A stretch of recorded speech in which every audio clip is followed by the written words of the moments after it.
예, 그럼 계속해서 시장 분석해 보도록 하죠. SPM의 김영진 대표와 함께합니다. 어서 오십시오. 안녕하십니까? 예, 일단 미국 증시 최근에 이런 조정 흐름, 약간 속도 조절 흐름 좀 어떻게 해석하고 계십니까? 네, 나올 만한 때가 되지 않았나 이렇게 생각이 되고요. 만약에 여기서 추가로 올라가 버리면 뭐 사상 최고치를 넘어서 버릴 수가 있기 때문에요. 지난주에 고점 보면 거기에서 한 100포인트 정도 모자른 고점을 기록을 했으니까요.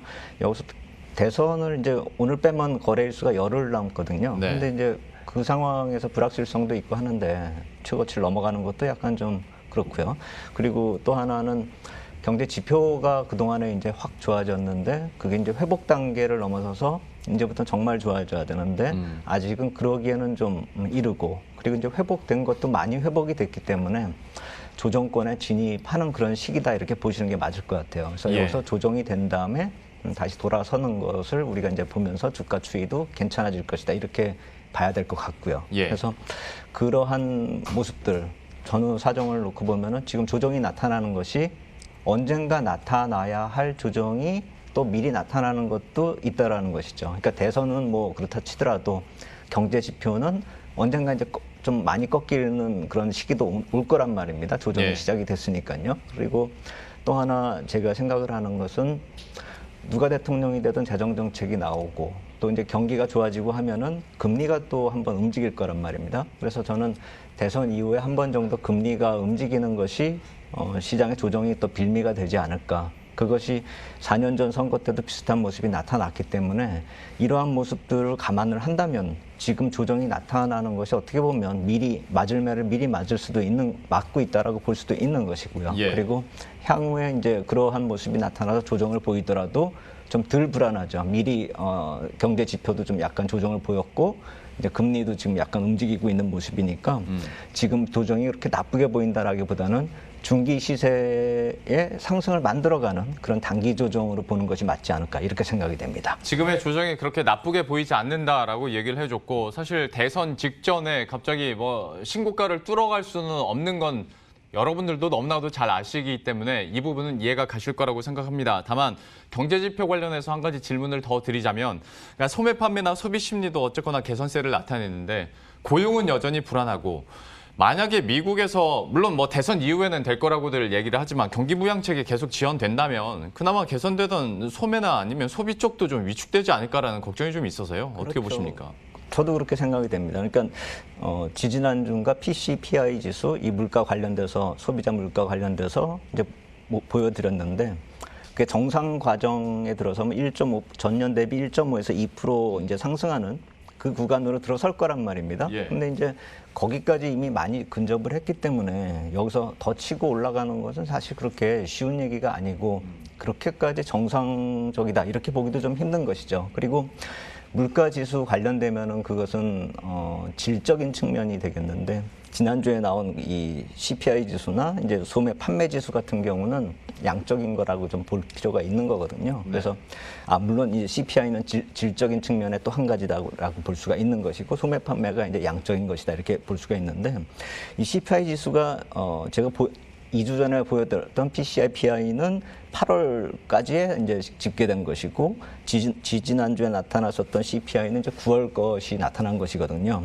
근데 이제 정확한 수치를 보기보다는 약간 전달 대비 좀 안 좋아졌다라는 것을 본다면은 이 PCI PI 지수도 이번에 나올 것이 이제 좀 안 좋아질 수가 있다라는 것이죠. 그래서 전반적으로 좀 지표가 안 좋아지는 모습이 나타날 수가 있는 것이고 지금 화면에서 보시고 있는 소매 판매 같은 경우는 맨 끝에 부분을 보시면은 오른쪽 끝에 모습을 보면 확 일어나고 있는 모습이 나타나고 있는데 저 높이가 조금 다른 때에 보면 좀 많이 높다라는 것이죠. 그러니까 종종 저렇게 툭툭 올라오는 경우가 있긴 있는데 이번에는 많이 회복을 했단 말입니다. 그리고 이제 쭉 내려온 것은 정상이 된 거예요. 네. 그러니까 원래 정상적인 거는 크게 움직이지가 않는데 1% 이내에서 움직이고 있는데 저것이 좀 크게 움직였기 때문에 막 10몇 프로 위로는 20% 뭐 이렇게 해서 나머지가 다 이렇게 작게 보이는 거죠. 예. 그렇게 보이는데 예전에 제가 PCI, PI 지수 보면 이렇게 크게 움직이잖아요, 사이클이.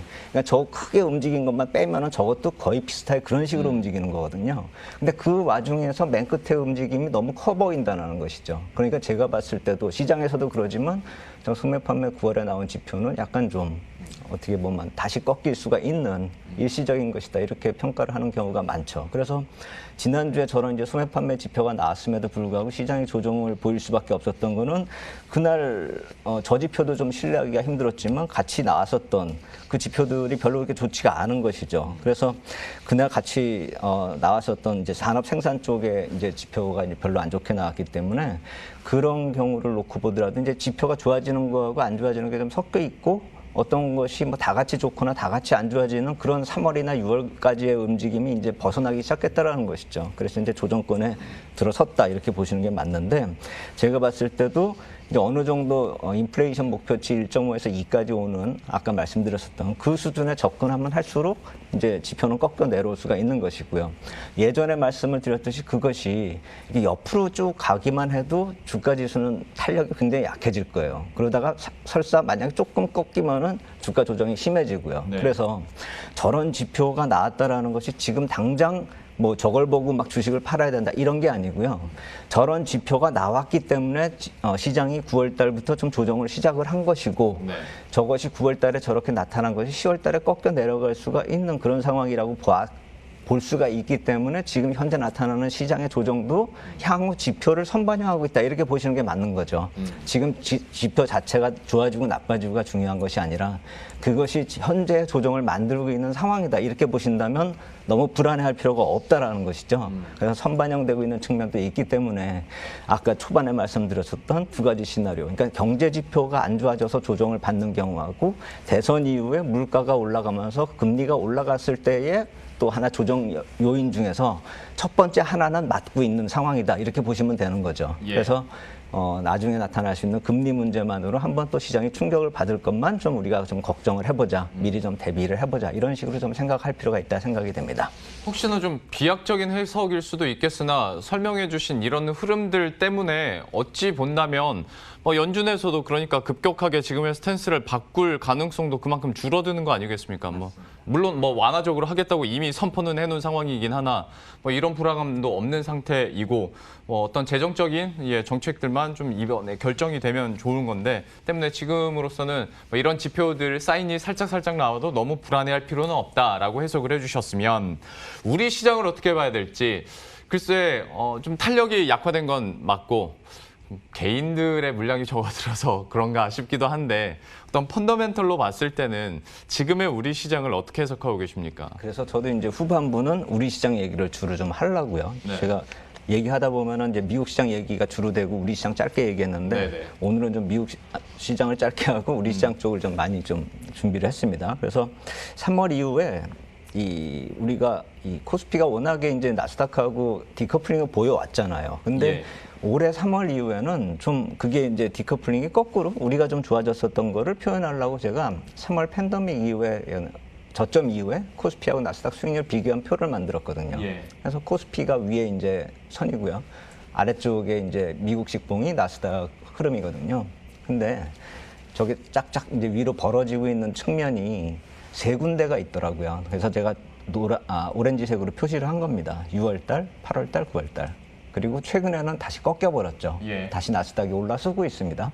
그래서 그 세 번의 경우를 우리가 어떤 경우였는지를 좀 생각을 해보자는 거죠. 그래야지만 향후에도 우리가 코스피가 좀 더 나아질 수가 있거나 아니면 최소한 나스닥은 따라갈 수 있지 않을까 이렇게 놓고 봤을 때 지금 표시를 했듯이 6월에 강세 요인을 보면은 반도체, 소재, 산업재 이쪽에서 강세를 보였단 말이에요. 예. 근데 이제 8월에도 2차 전지 관련해가지고 소재 산업재가 좀 강했었는데 그때는 저 2차 전지 안에서의 움직임이기 때문에 소재 산업재로 보기는 좀 힘들죠. 예. 그리고 8월에는 현대차가 또 끌고 올라갔고요. 예. 그래서 6월에 소재 산업재 강세하고 8월의 차이점은 6월에는 경기가 글로벌 전체적으로 좀 안 좋아졌던 거여서 좀 돌아서면서 확장 국면으로 빨리 들어서는 거 아니냐 막 이런 얘기가 나왔었어요. 네. 그래서 소재 산업재가 강세를 보였고요. 그래서 그 이후에 8, 9월에 보면 소재 산업재가 그렇게 강하지가 않았거든요. 예. 그리고 6월에는 그래서 FRB가 뭐 매파 발언도 나오고 막 그랬었던 때란 말입니다. 그래서 그 이후로 한번 조정을 거친 다음에 이제 올라간 거거든요.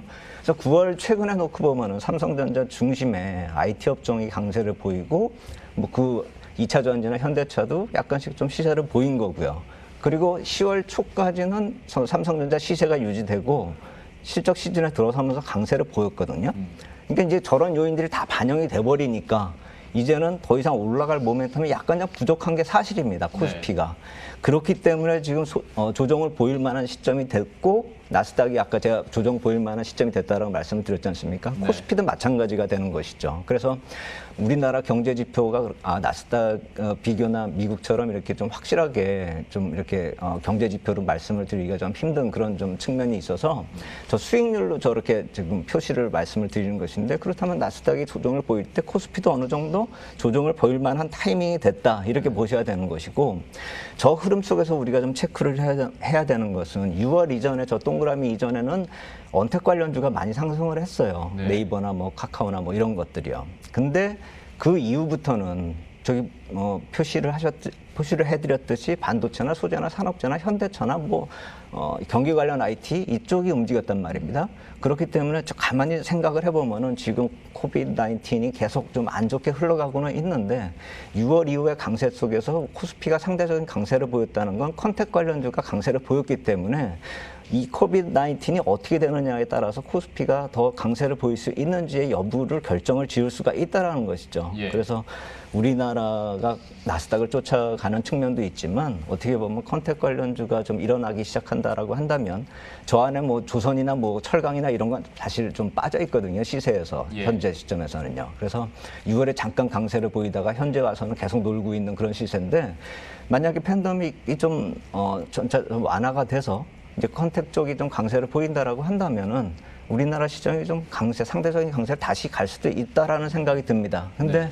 그건 진짜 아무도 알 수가 없는 거죠. 바이러스가 계속 지금 번져나가고 있으니까요. 예. 그래서 저는 그동안의 바이러스는 이제 가을 되면은 좀 조용하고 끝나는 것이 아닌가라는 전제로 해서 이쪽부터 돌아서는 게 아닐까 이런 생각을 했었는데 예. 지금 상황을 놓고 보면 그렇게 쉽게 돌아서지를 못하고 있기 때문에 이것도 약간 좀 불확실성 중에 요인 중에 하나가 아닌가. 그래서 빨리 좀 그쪽이 해결이 되면은 우리도 빨리 나스닥보다 앞서갈 수 있는 그런 상황이고 지금은 1차적인 회복을 한 나스닥처럼 우리도 다 순환매가 돌았다라는 것이죠. 그러니까 조정을 보이는 것이 당연하고 그것에 대해서 너무 부담감은 갖지 말자 이렇게 생각이 드는데 여기서 이제 아까 말씀하신 개인 매수세 있잖아요. 예. 이쪽을 한번 어느 정도 분석을 좀 해야 될 것 같은데 이제 계속 사람들이 안 좋아진다라고 약해진다라고 생각들을 하잖아요. 개인 매수세에 대해서. 네. 그래서 제가 한 달 전에도 이 9월까지 정도의 매수세 전체를 한번 집계를 해봤거든요. 네. 근데 10월 달까지는 어땠나라고 해서 어제 다시 한번 집계를 해보니까 38조 원 순매수를 했는데 그중에서 한 순매수 상위 종목 100개를 꼽아보니까 한 절반 정도가 큰 수익을 내고 있다는 것이죠. 네. 그래서 너무 걱정을 하는 것은 ETF 쪽이나 IPO 쪽에 들어간 자금들일 텐데 그것을 다 합쳐봐야 제가 계산해 보니까 5조 원 정도밖에 안 되더라는 것이죠. 그러니까 전체 봤을 때는 한 15%가량이 지금 약간 수익률이 안 좋은 것이고 나머지 한 85%의 절반 정도는 수익이 상당히 나 있는 상황이기 때문에 지금 조정기 때 그 종목들은 또 내리지가 않아요. 이번에 개인들이 잘 투자를 한 것이 저 움직이는 구간마다의 대표주들을 잘 쫓아갔거든요. 제가 그 말 하고 싶었거든요. 아까 예. 그 동그라미 보면서. 예. 그때마다 개인들이 다 들어왔어요. 저 네. 주도주들을요. 그렇기 때문에 지금 개인들이 뭐 못해가지고 뭐 수익률이 안 좋아지고 물린다 이런 얘기할 때가 아니라는 것이죠. 예. 그래서 현재 상황은 그 시세가 조금만 살아나면 저 컨택이 조금만 살아나면은 개인 매수세는 다시 살아남아서 활성화가 될 것이다 이렇게 생각이 됩니다. 예, 현재 우리 시장 상황 그리고 수급적인 부분도 잠깐 설명을 들어봤고요. 다음번에 또 전략 해석 이어가 보도록 하겠습니다. SPM의 김영진 대표와 함께했습니다. 오늘 말씀 고맙습니다. 감사합니다. 예, 그럼 저희도 여기서 인사드리도록 하겠습니다. 오늘도 마무리 끝까지 잘 하시고 저희들은 내일 이 시간에 다시 찾아뵙도록 하겠습니다. 시청해주신 여러분 고맙습니다.